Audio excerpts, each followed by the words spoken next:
Professor Adam Rose. Professor Rose. Oh, thank you very much for the nice introduction. And I need to go back to sharing my screen. And here we go. So I'm very happy to be here today, and I thank everyone for taking the time to listen to my presentation. I need to start off by thanking my co-authors for this important study.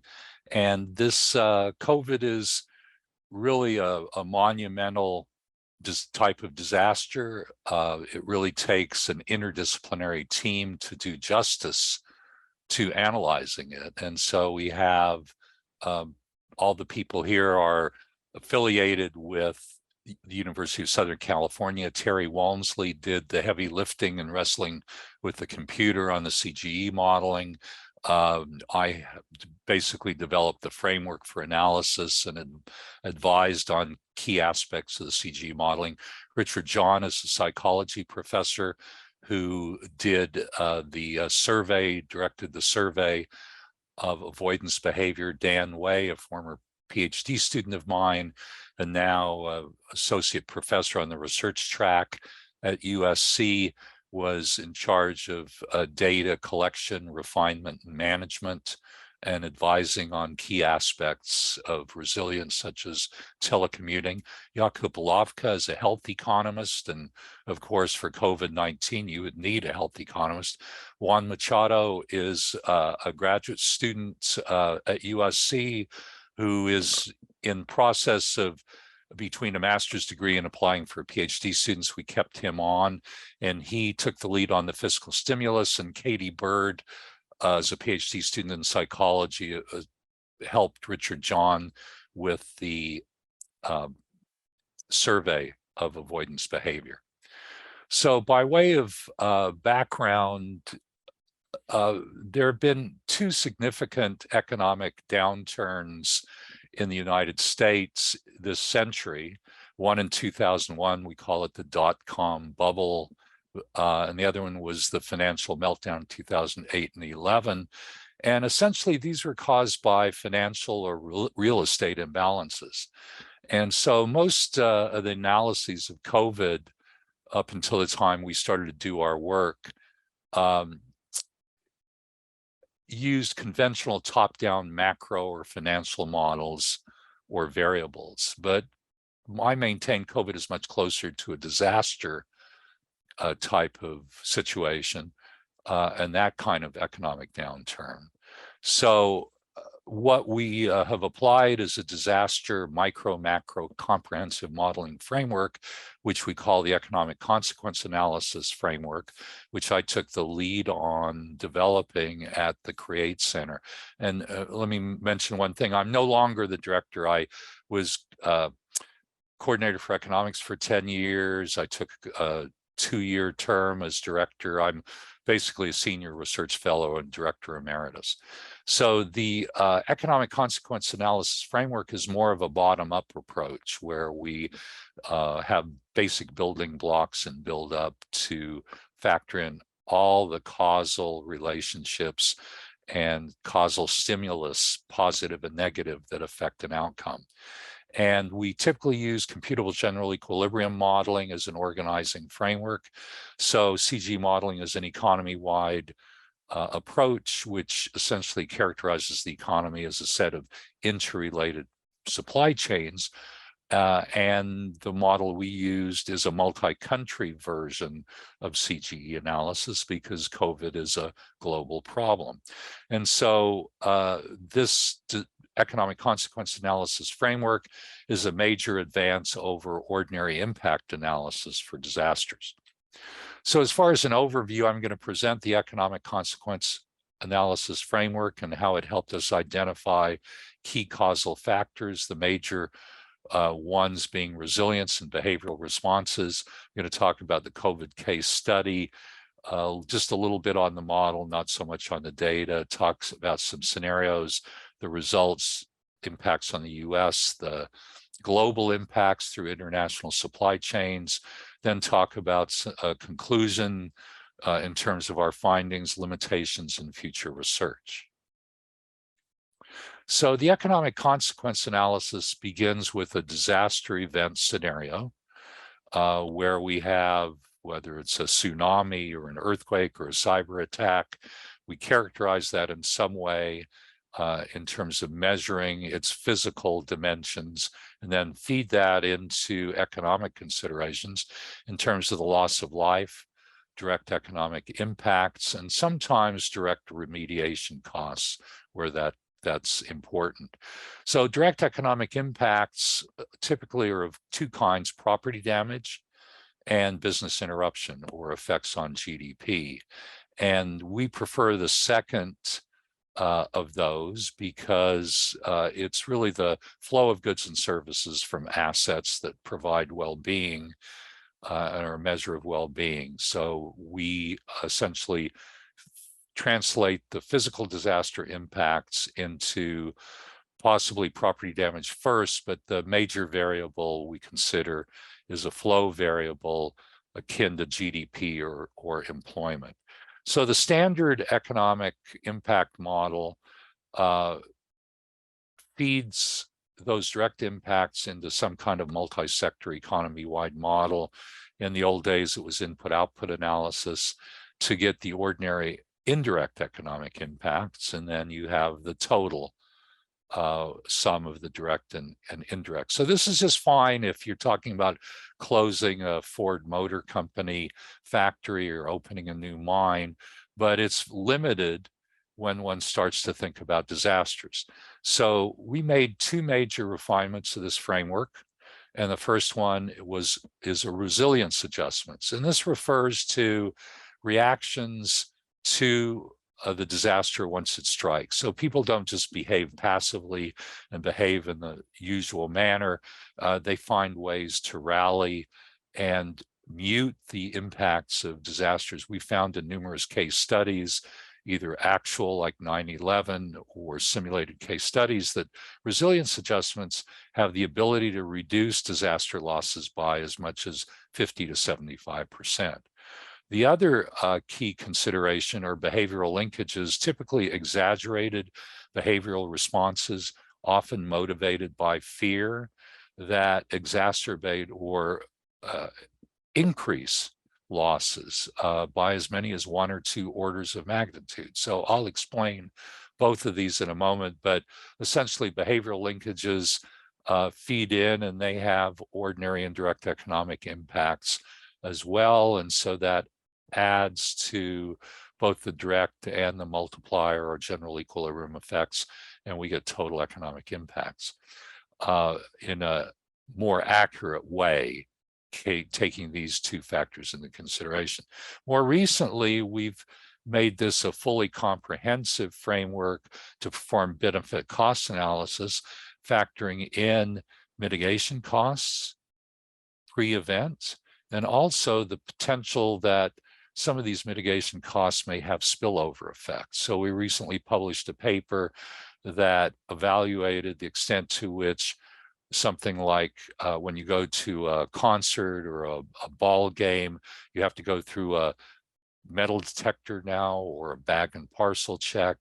Many people complain when they're standing in line. And so there was a concern that this is bad for business and has a negative impact on economic well-being. And interestingly, our finding was, despite people's complaints, these spillover effects are very small, and in fact positive, because people feel safer in the end when you have these various types of deterrence considerations at public assembly sites.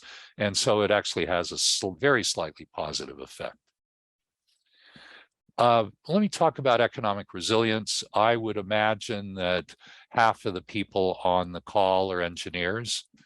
And so I've found that engineers have one perspective on resilience, and economists and other social scientists another. So the perspective engineers prefer is to think of resilience as everything you do to reduce losses, both before and the disaster and once it strikes. And typically the focus is on mitigation of property damage and things you put in place before the disaster to reduce the frequency and magnitude. On the other hand, social scientists have long thought there was a need for something we do after the disaster strikes. So it's not surprising engineers are concerned about things you do before, because a lot of the mitigation strategies or tactics are things like reinforcing large, tall buildings, structural reinforcement, building dams or levees, putting shutters on windows for hurricane protection, deterring the terrorists, etc., mainly to prevent property damage. But we have always thought, well, there's a need for a good term for what you do after the disaster strikes. And acknowledging, though, that resilience is a process, and that you can build resilience capacity ahead of time by pre-positioning assets, such as purchasing backup generators or lining up alternative suppliers, as well as holding emergency drills. So these can be put in place before, but they're not actually implemented until after the disaster hits. So this latter perspective may strike some people as odd. How can you reduce property damage after the disaster? Well, you really can't, except for maybe preventing some fires after an earthquake or preventing toxic spills. But you can reduce business interruption, and that's the GDP impacts. And these are just as important and just as large as the property damage. For instance, in study of 9/11 that I'm going to talk about in a minute, the business interruption impacts were 4 times as large as the value of the World Trade Center. For Hurricane Katrina in the U.S. Almost 20 years ago, have a situation where property damage was well over $100 billion. Business interruption exceeded that after a few years, and partly this took place because it took so long to recover. So business interruption just starts when the disaster hits and lasts until you recover. The longer it takes to recover, the more business interruption you have. And essentially, this definition of resilience is synonymous with business continuity and is a major aspect of economic recovery. So I've studied resilience in a dozen disciplines: ecology, engineering, organizational behavior, planning, economics. There are dozens of definitions now, but I've found more commonalities than differences. And so what I'm presenting here is a general definition, which captures the essence of all those definitions, and the economic counterpart, the special aspect of economics that makes it somewhat distinct. So the general definition of static economic resilience, this is what you do before you start repair and reconstruction, is the ability of a system to maintain function when shocked. So if anybody who's an ecologist or studied resilience knows, this is a basic definition attributable to Buzz Halling, who in the 1970s renewed interest in resilience as an ecologist. So the economic counterpart is resilience is the efficient use of remaining resources at a given point in time to produce as much as possible. So this is an appropriate definition because economics is the science of scarcity. Resources become even more scarce when a disaster strikes, and you want to use them as wisely and efficiently as possible in order to recover and minimize your losses. So the dynamic counterpart, and essentially dynamics in economics is a time-dependent phenomenon. And here we're talking about the ability and speed of a system to recover, but looking at the entire trajectory. And the economic counterpart, economic definition, is the efficient use of resources over time for investment in repair and reconstruction, including expediting the process and adapting to change. And from this, I came up 20 years ago with a simple metric and challenge people to come up with a better one, but I think it serves a useful purpose and it's widely used. And that's a measure of resilience for a given tactic is the losses averted or prevented by applying the tactic as a percent of potential losses if the tactic was not implemented. And so let me give you an example of how we measure resilience. So a dozen years ago, I had the honor of coordinating 8 studies, including one of my own, to measure the economic impacts of the World Trade Center attacks. There were 1,100 businesses and government agencies in the World Trade Center. About 95% of them survived by relocating in Midtown Manhattan or across the river in New Jersey. Now, if all of the businesses in the World Trade Center would have gone bankrupt or just quit, the direct business interruption loss would have been on the order of 58.4 billion. If all the relocation were immediate, then business interruption would have been 0.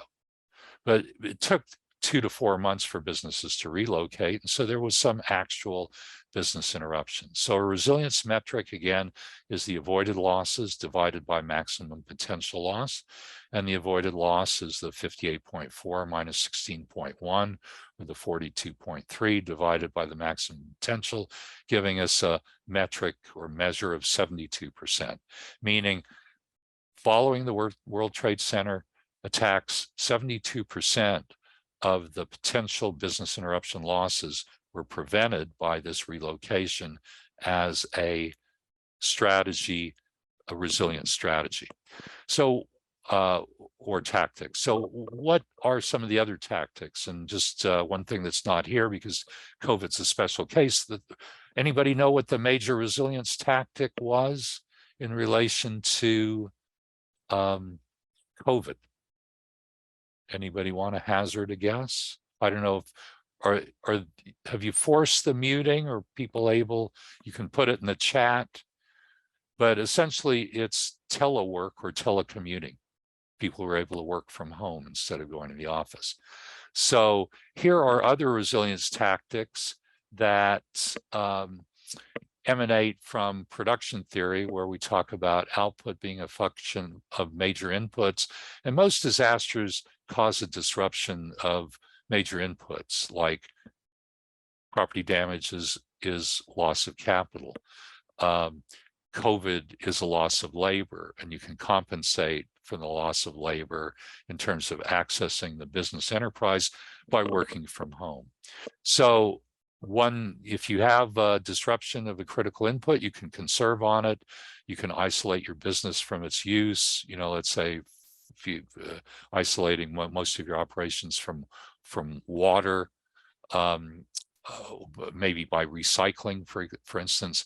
You can substitute inputs, you can use inventories, you can use excess capacity. If we're talking about capital, you can relocate your business or relocate your workers, which is essentially telework. You can improve management effectiveness, you can import goods from outside, you can change technology, and you can pool or share your resources, or you can recapture lost production by working overtime or extra shifts at a later date. So this is the one that is not input related, it's basically output related.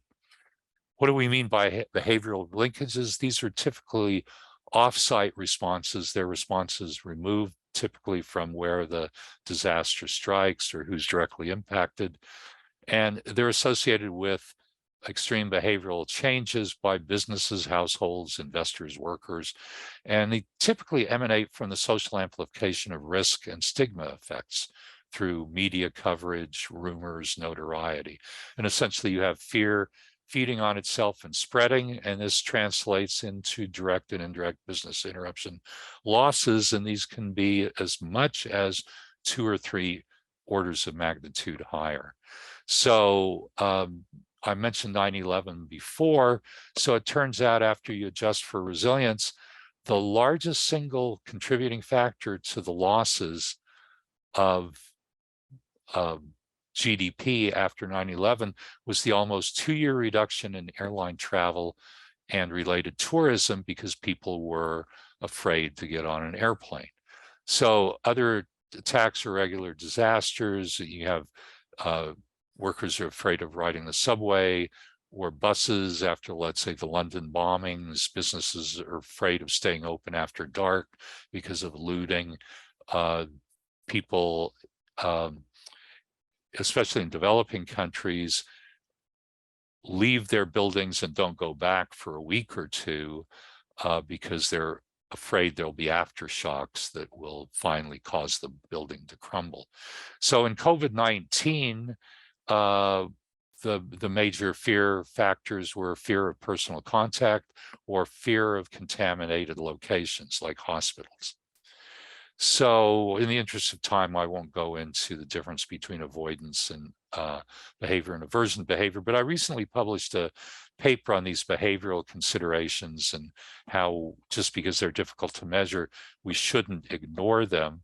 And so this was published in a journal called Economics of Disasters and Climate Change in an issue this summer. Well, we put all this together and we look at the causal factors for COVID-19 impacts, and these are the factors. And it turns out all but one of them, which is the stimulus of workforce declines due to health issues and negative stimulus, are either behavioral linkages or resilience. They're not financial variables, real estate variables. They are really major considerations that affect the results are either behavioral linkages or resilience. So as far as avoidance, we wanted to measure this because this contributes to losses if people stay home from work, if you keep children home and keep them from going to school, you need somebody to take care of them.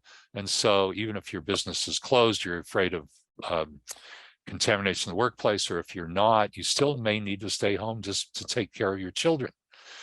There's also canceling or postponing medical and dental appointments, and you can read the rest: canceling, avoiding in-person shopping, avoiding recreational activities, avoiding large crowds in general, and public transportation. So these are the results of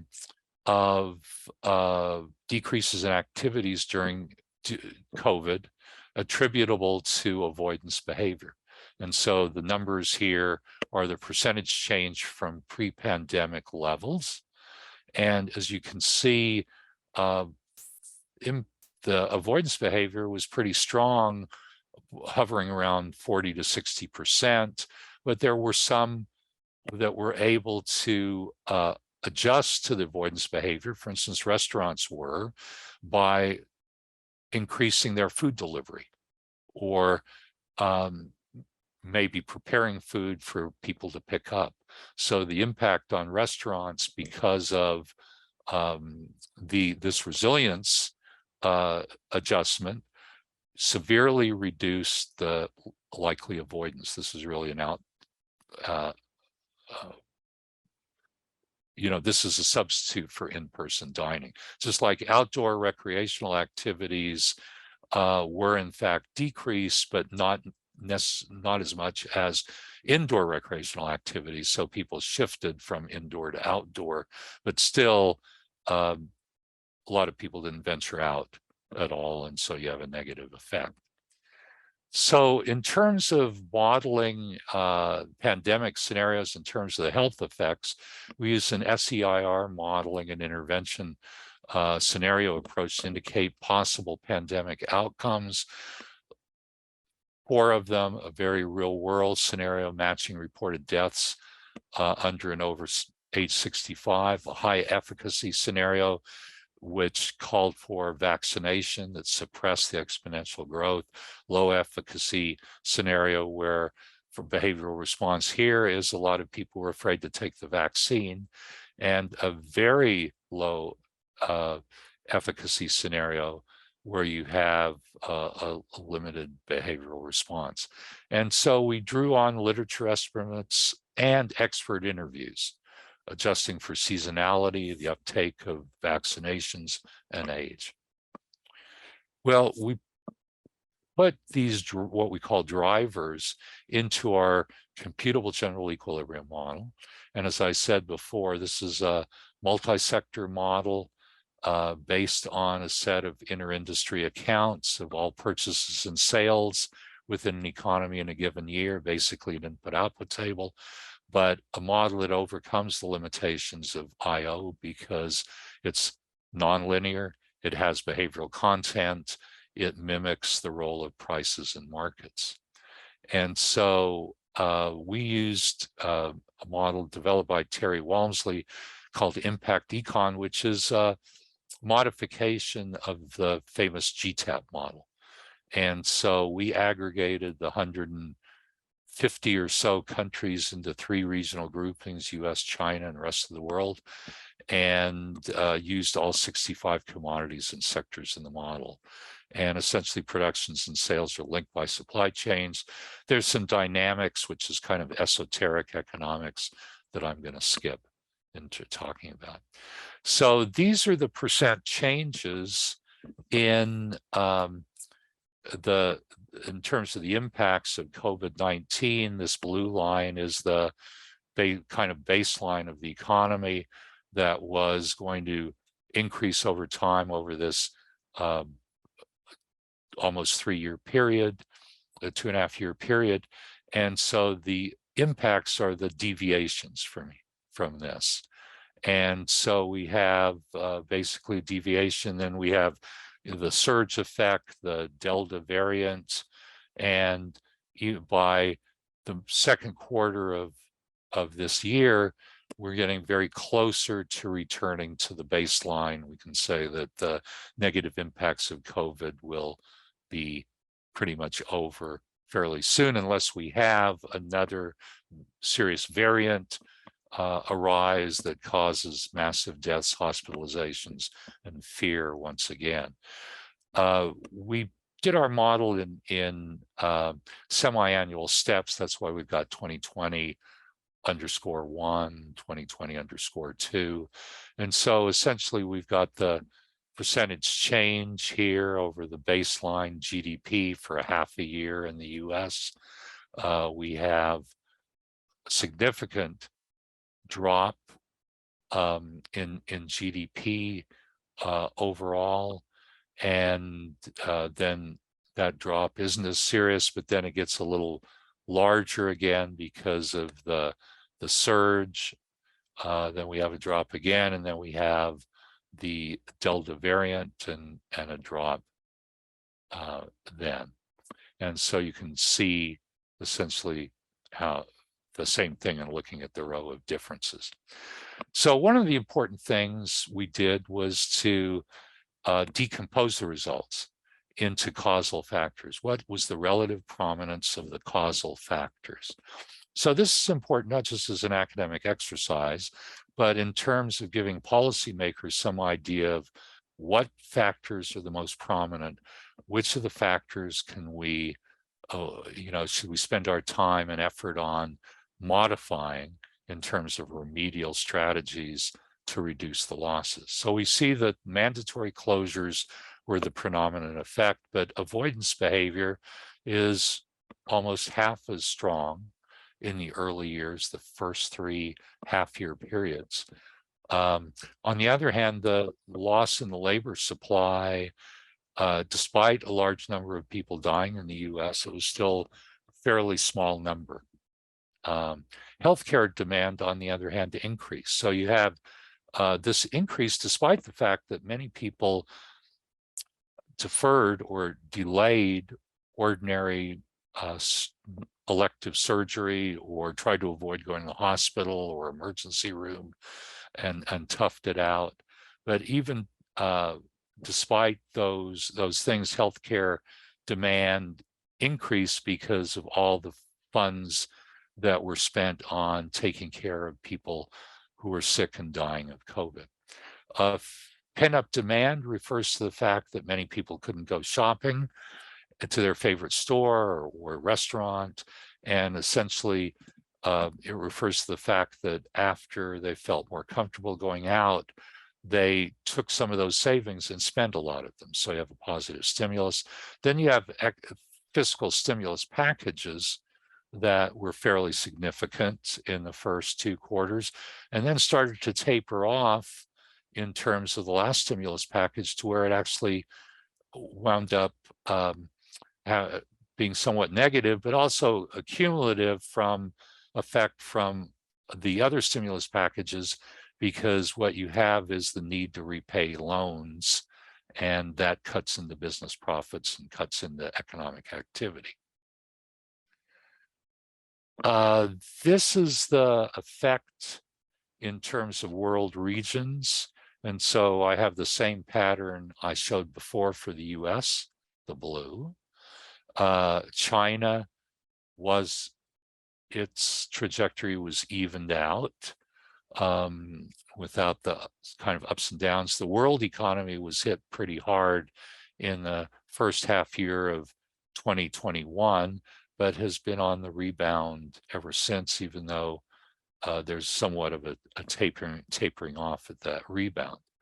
So essentially what you have is, we talk about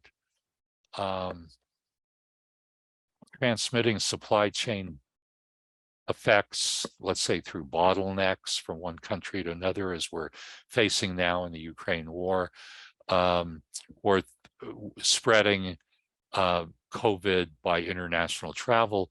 But we can also talk about the spread of COVID in terms of economic impacts in relation to supply chain effects, countries buying and selling to each other through world trade.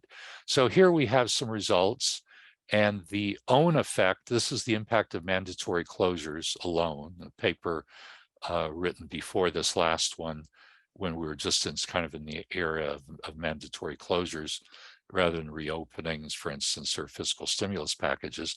And on the diagonal, you have the own country effect, which is the strongest in all cases, looking at these three numbers.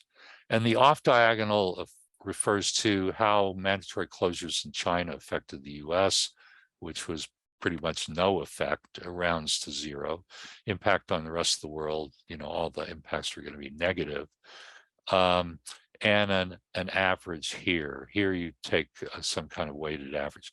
Here you add, if you're talking about the impact on China from closures in all three parts of the world, these numbers are additive in this case.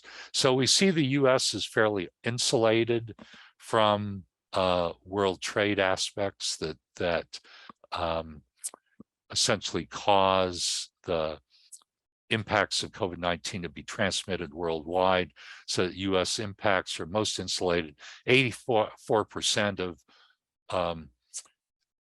own total GDP impacts are due to our own closures rather than closures elsewhere. And China is the least insulated. 59%, only 59% are due to its own issues, and 41% is due to impacts transmitted through supply chain and world trade effects from other countries. So this is a paper at the very end of this PowerPoint, and I hope that the organizers will share this with the group. I've got reference to a study published in a journal called Spatial and Resource Economics, which presents this study.